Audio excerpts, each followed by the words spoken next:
Hey, what's happening, fam? It's your boy N. Hope you guys are having a good day, good morning, good afternoon. We are back with another video, and today I decided to do a full guide in detail about Final 4 and some things that I haven't spoken about in the past. I made some changes and I got really good results from it, which I will add as well.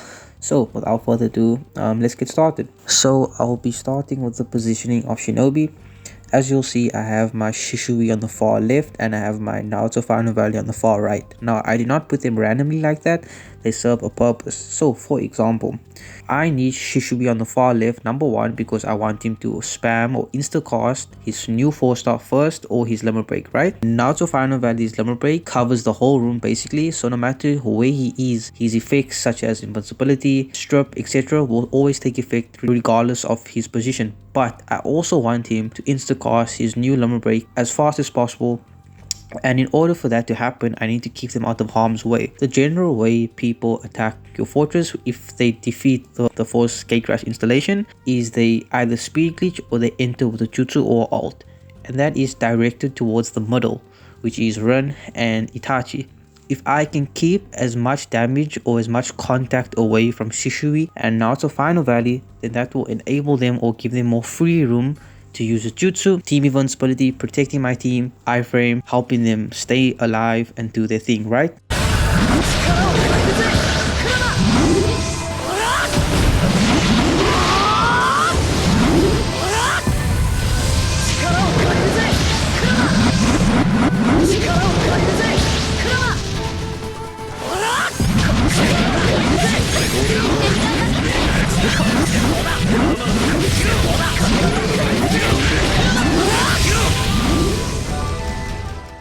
So there's many variables that you can take into account and try to counter them as best as you can. Now, obviously your support, their builds, their LB levels, etc. all matter.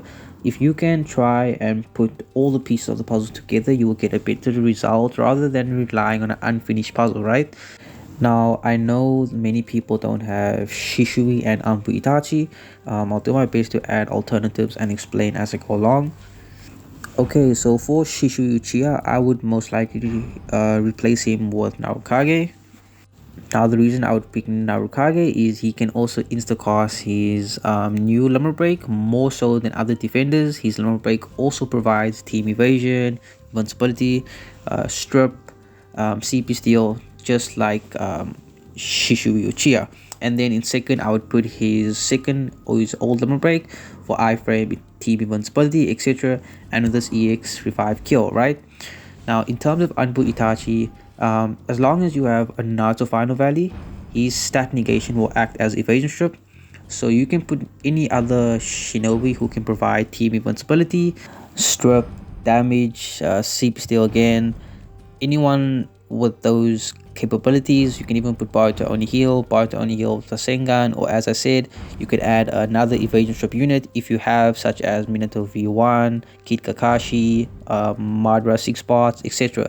There's many options and variables that you can consider and also work with. As I'm showing you guys, I'm just picking some candidates, so I think you guys get the idea.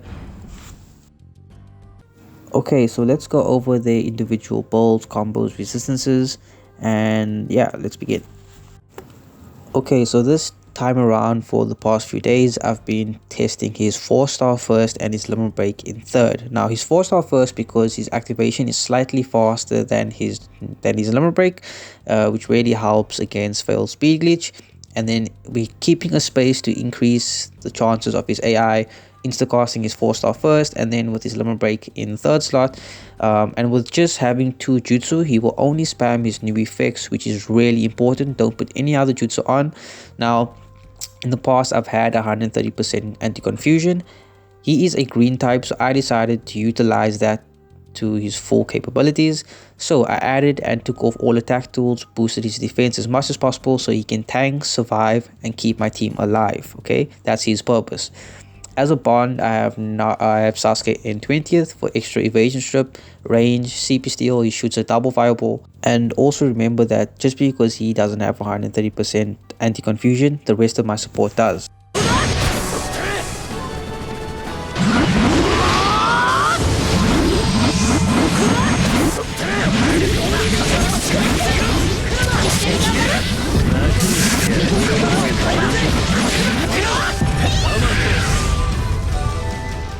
Now we have Miss Run with a 4-star heal in first, in third her new lumber break, and then her 5-star ultimate. Her as well, like Shishui, I took off her attack tools, boosted her as much as possible for defense and HP, defense purposes, keeping my team alive, tanking damage. That's her job, not solely attacking. She has all the resistances that she needs. And remember that green and orange types get 30% added resistances for defense via her link board. So she covers everything in that regard. And I have a 5-star ultimate because she has a much higher percentage of using that in every match, which is then delayed invincibility on Itachi to pull enemies in and keep them from running away. Same with Itachi, his lumber break has stat negation, which acts as a second evasion strip. His lumber break also has immunity strip, invincibility strip, so that's why we have it first. With second, his new 4-star with also fast acting evasion strip. That's all we need, no other jutsu. Follow up with Sasuke vs Jigen, extra CP steal range, follow up, great combo as you guys have seen. Now with Naruto Final Valley, I have tested his new lumber break Oni. It's a letdown because he does not spam it. It actually opens him up to take damage, which is not good. So I found having his double lumber break is the best case scenario. He also instacasts his new lumber break, and in the time that he can't use that, he then uses his old lumber break, which is really good. He's bowled appropriately for everything. Probably my best Shinobi yet. Because I have lumber break +3, it also aids Shishui not having his lumber break first, because he then covers invincibility strip and immunity strip with run at +3. So it's really good combo for my final room. So we'll add more replays now. I hope you guys enjoyed the video and hope it was somewhat helpful.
Come on!